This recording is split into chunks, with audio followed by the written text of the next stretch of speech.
Ian, people are very excited about the prospect of another series of Page 94. They're desperate for more of this stuff. Can we have another series? Is that the will of the people? Yes. Then I'd better say no. Page 94, the Private Eye Podcast. Hello and welcome back to Page 94. My name is Andrew Hunter-Murray, and this week we are going to be talking to two different people. Firstly, Paul Vickers, Private Eye's military correspondent. We're going to be talking to him about military recruitment, about military procurement, and about the increasingly strained and complex relationship between the military and the private companies which do massive amounts of the military's work, build the machines, and are running them too. We'll also be talking to Craig Brown, Private Eye's resident diarist, about the challenges and the joys of President Trump. But first, Paul Vickers.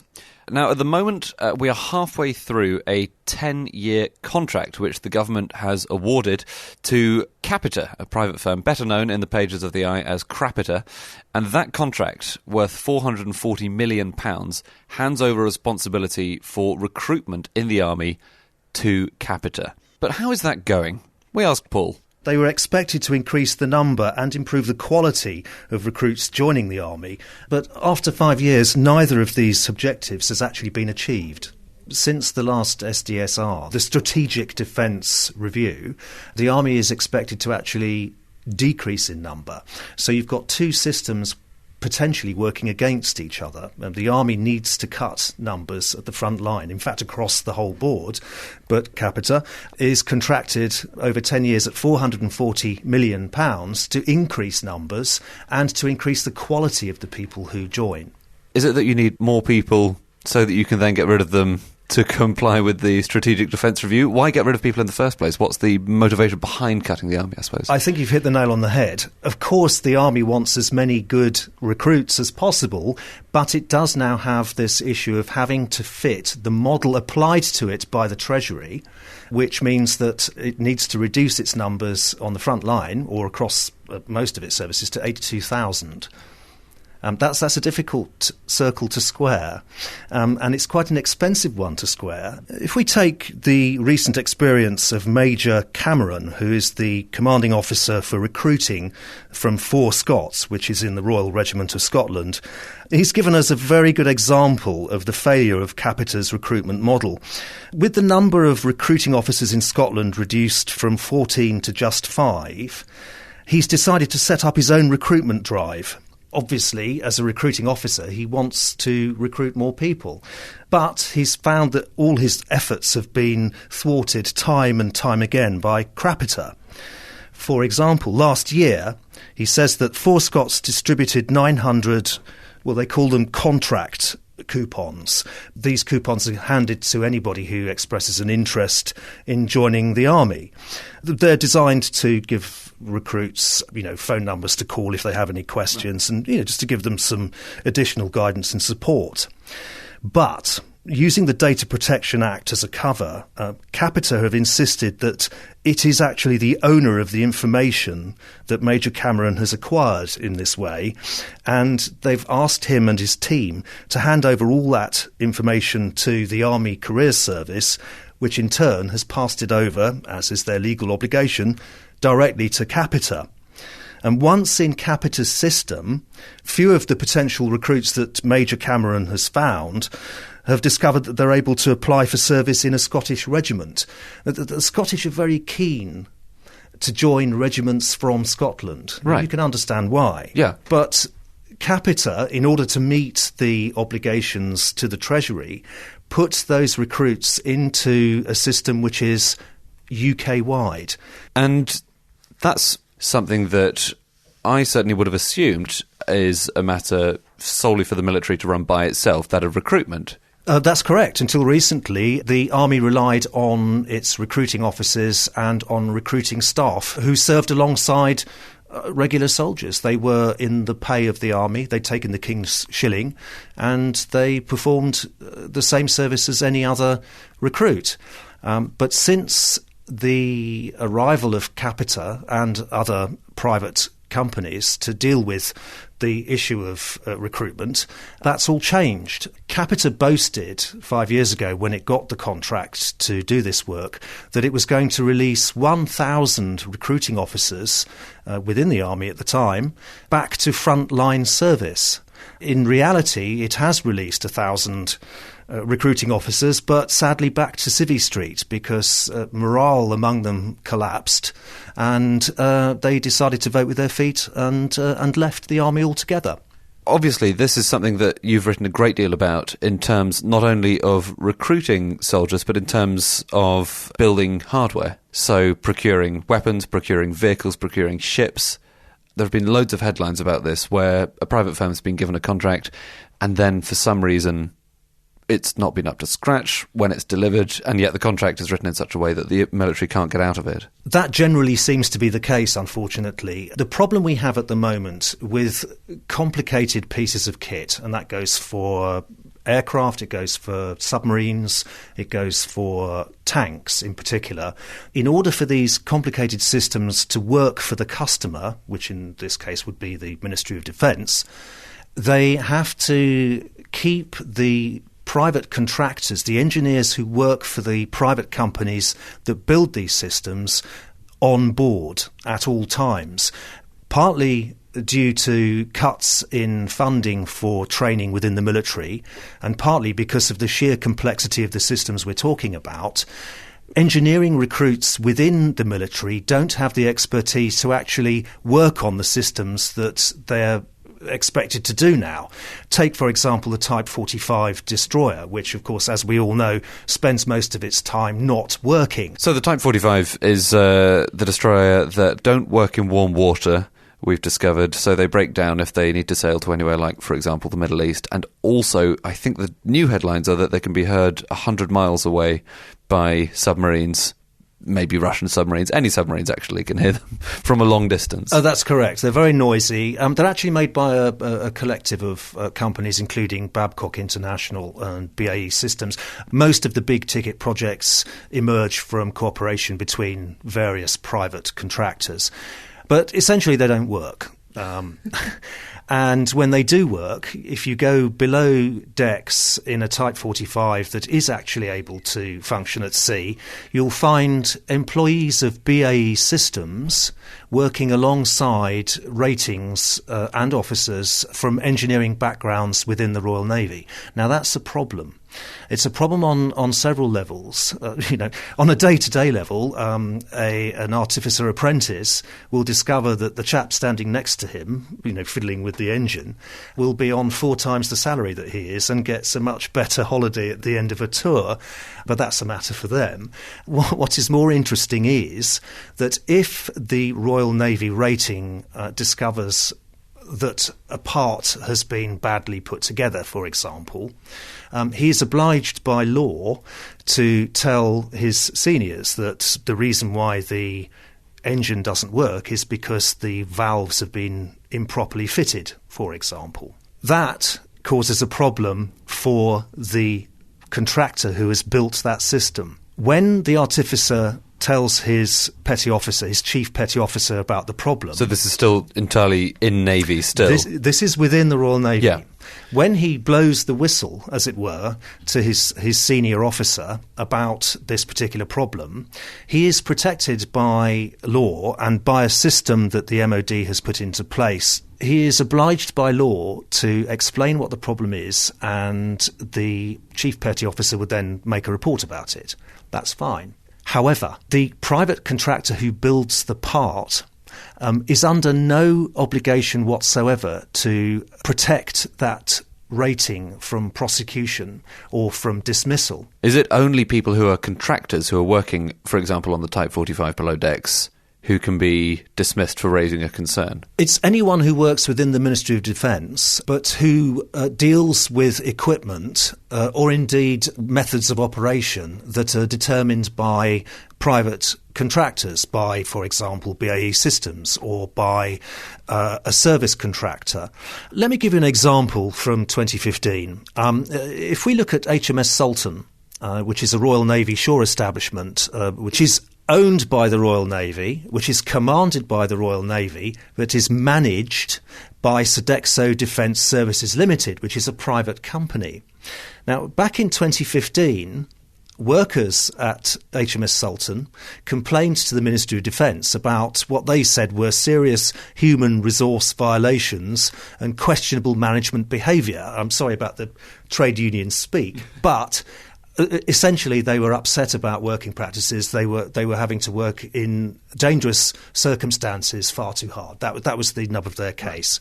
Well, they found themselves sacked. The reason why they found themselves sacked, bearing in mind their duty to tell Ministry of Defence commanders about their concerns, was that they were complaining about the private company that had got the contract to manage the facility. Now, their case was taken up by a whistleblowing campaigner called Richard Thompson, who wrote to the MOD about this, complaining about them being sacked for doing what they were supposed to do. He was told by the Deputy Head of Civilian HR Policy, no less, that, quote, and this is important, while our policy states that everyone working in defence has a responsibility to speak up if they have concerns about a wrongdoing, it remains the case that the department is unable to prescribe internal policy to our partners. Therefore, if you want to complain about your circumstances within the Ministry of Defence, even if you're working as a soldier, sailor or airman, you have a right to protection from the MOD itself, but that right does not extend to the private company about which you are complaining. So if you complain and the complaint relates to a private firm which has a hand in wherever you're working, you can run the risk of being sacked by the MOD because you've got in the way of the relationship with the contractor. Precisely. It's kind of extraordinary that things have developed to this extent, I guess. There always has been this kind of relationship, but it's become more problematic, partly because of the vast complexity of new defence projects. So at the moment, of course, we're looking at the successor to Trident coming online. We've got 2 new aircraft carriers virtually finished. When they actually appear on the Seven Seas with any aircraft on board to use is open to debate. All of these projects and projects within the Royal Air Force and within the British Army rely heavily on major private companies like BAE Systems, Babcock International, Lockheed Martin, and some of these companies, of course, aren't even wholly UK owned. And that must create plenty more problems. For example, the recent botched Trident missile launch, if that's not too technical a term. It's entirely correct.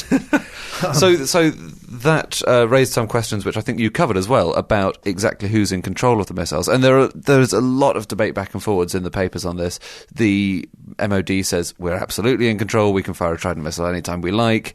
Other people disagree.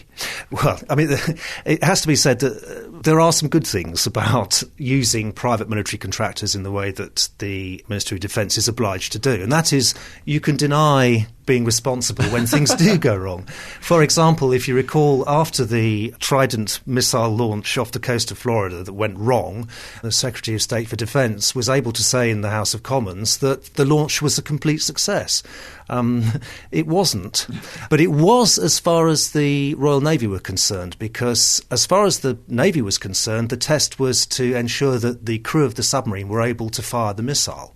And they did exactly that. The fact that the missile went towards Florida rather than towards the range that it was supposed to go towards was no longer the Navy's problem, because as soon as they pressed the launch button, the Royal Navy is no longer in charge or even in control of the missile that has just been fired. Who is? Lockheed Martin. That is in itself a fascinating issue.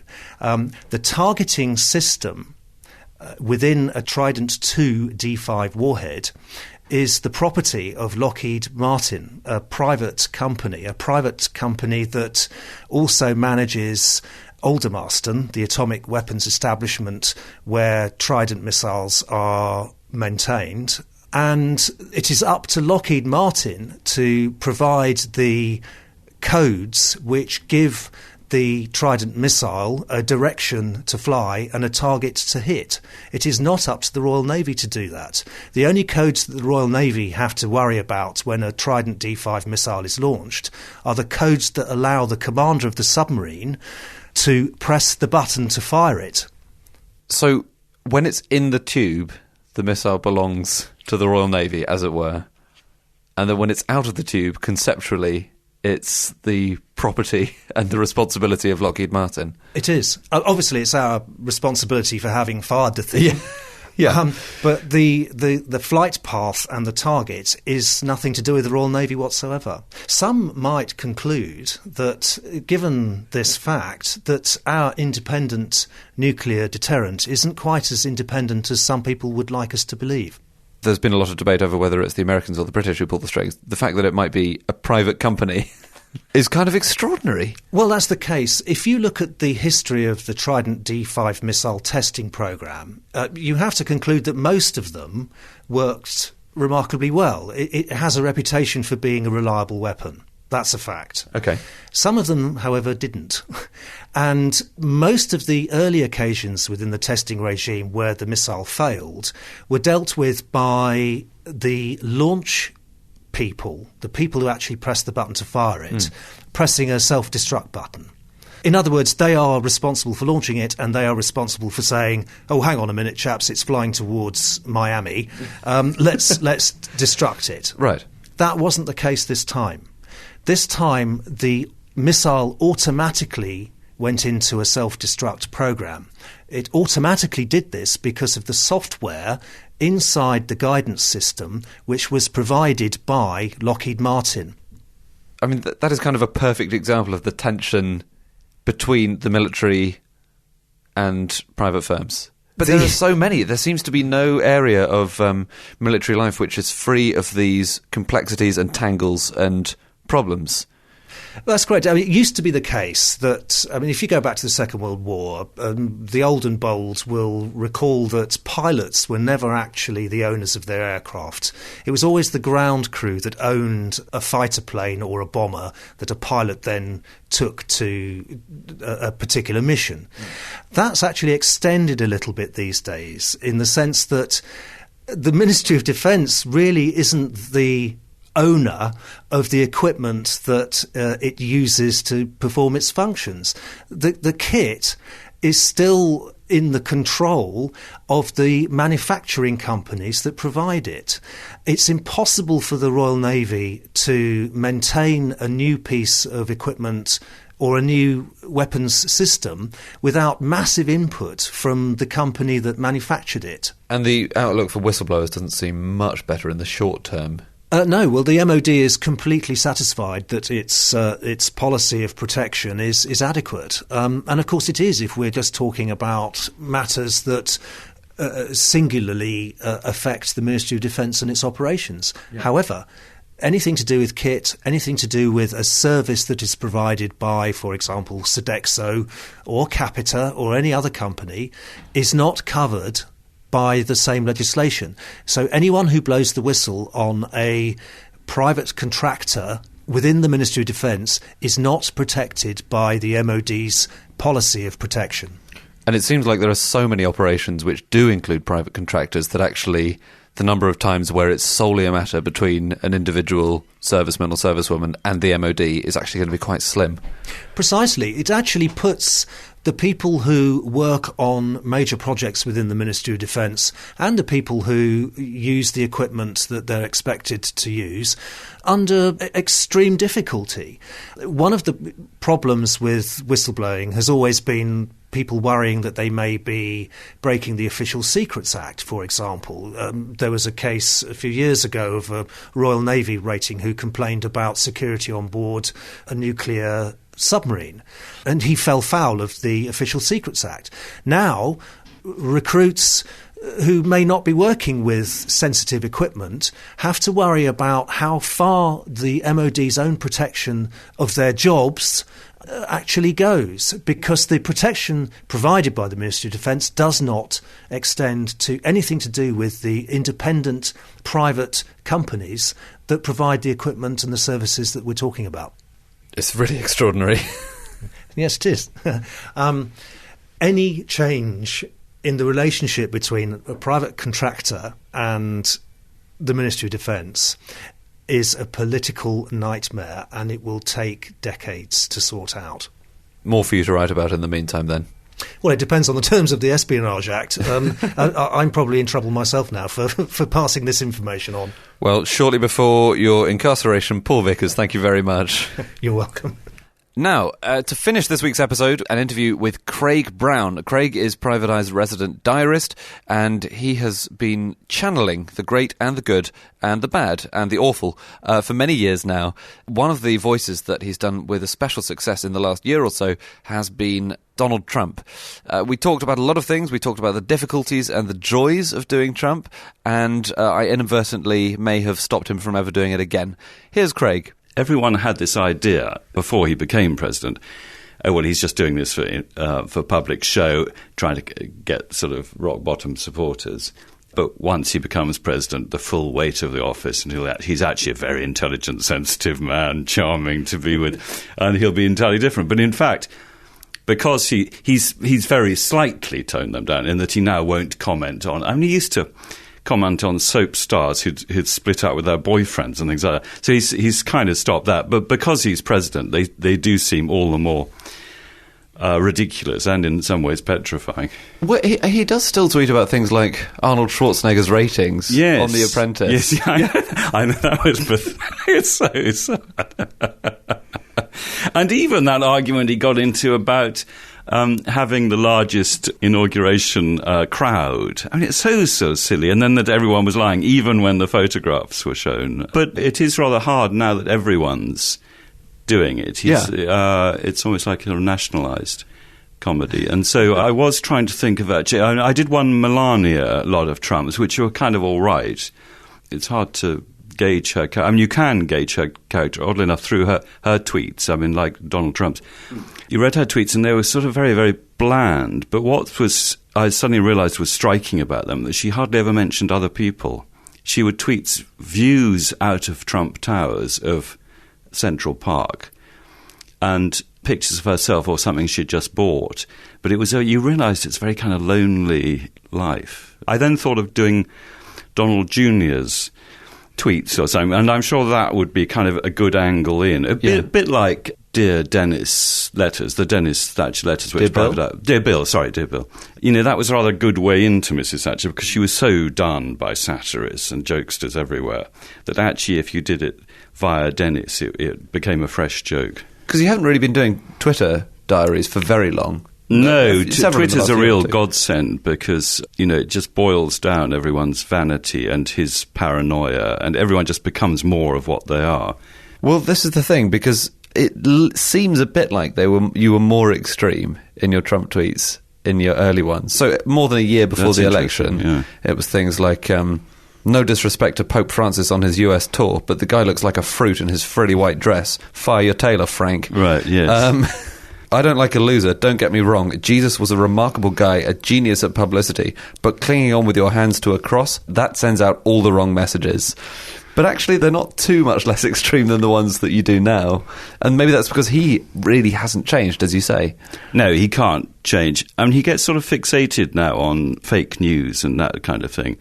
I guess one of the things that makes Trump so attractive to everybody is the sense that there is such a clear character. Yes. However, he is already so extreme that surely that presents problems as well. I mean, I think Peter Serafinovich, the comedian, has got this brilliant thing, I think, you can see it on YouTube, called Sassy Trump, where he uses film of Trump and uses exactly Trump's words, but he dubs him in a kind of camp voice and sometimes an English voice, and it just kind of skews Trump slightly. And unlike that American comedian who's famous for doing Trump, who I can't remember his name, Alec Baldwin, who's kind of quite crude in his thing. Serafinovich gets his kind of camp quality and his funny little, which you can always see in his arm gestures, but the way he says things is very, very, it's almost like Kenneth Williams. And there's a sort of peevishness to him. There's a small-minded quality to him, which Baldwin doesn't get. He does him almost like a kind of powerful Russian president or something. Well, a lot of what you do, I know that you study your form quite well. So whenever you do anyone, not just Trump, you get as many samples of their writing and their speaking as you can. Yes, that is one. That's a way of work avoidance, because you think, well, it's easier to read tweets rather than create them. It's also a kind of laziness, because especially with Trump, you can use 95% of what he writes and just change the name or that kind of thing.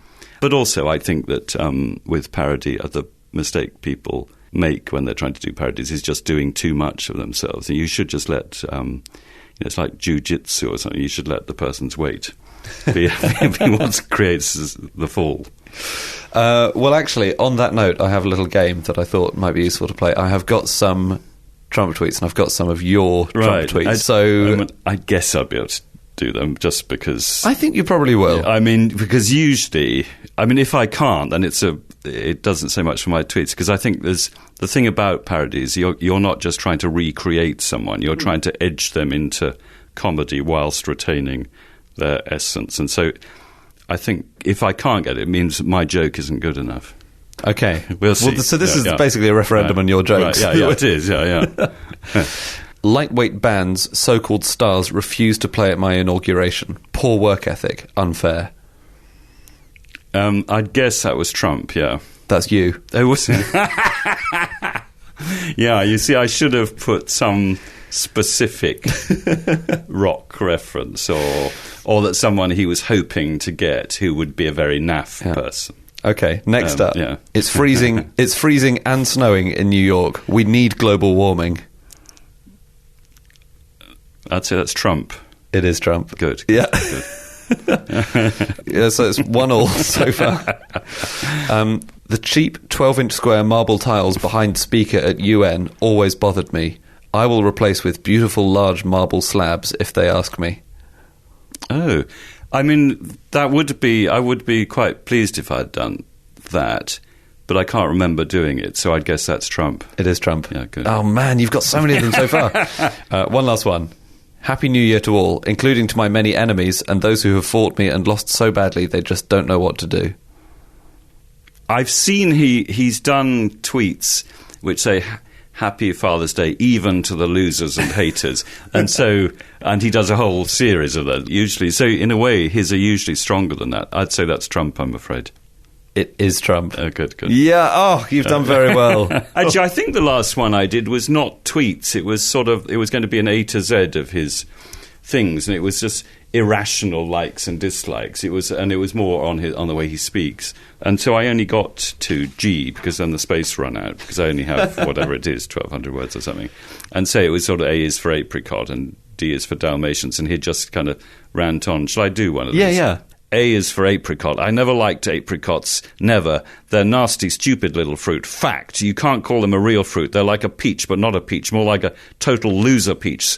Second, you start eating one, it's all over. There's nothing there. Nothing. And you know what? It's an amazing thing. But I read somewhere that they're what ISIS eat. I'm telling you, apricots are what ISIS feeds its terrorists on, and that's what sends them mad. It's true. And it goes on like that. And so I think that's a way. I mean, I always prefer kind of nonsense and silliness in my own writing and in comedians to sort of serious comedy, if you see what I mean. He's a fan of attributing to other people as well, so he says a lot of people are saying. Yes. And then he'll mention a conspiracy theory, something absolutely mad. Yeah. There's a suggestion that when the ghastly press man, Sean Spicer, the sort of weedy press man, it's very good, there is a great sort of circus troupe of comic figures. But when he's giving his, I think it's a daily news conference, they now think that that Trump, and they're always in the lunch hour, sort of 1 to 2, that Trump isn't kind of working on being president. He's listening into them, these things which were meant to save him the time of doing them himself. Because now people have noticed that notes are being given to Sean Spicer as he's going on. And so even in those press conferences, which are meant to save him the bother of meeting the press, he's still obsessing about the press. That is fascinating. And they're written in, large, thick felt pens, aren't they? Right, yes, because he has that big writing. Have you noticed how long it takes him to sign? When he was signing all those declarations or whatever, it took him a very long time to sign his own name. And I don't know. He's a fascinating figure. Craig Brown there. That's it for this week's episode of Page 94, but excitingly, there is going to be another one in a fortnight's time. I know, it seems impossible, but it is going to be happening. Thank you very much to Craig Brown, to Paul Vickers, and to you for listening, and we'll see you again next time. Goodbye.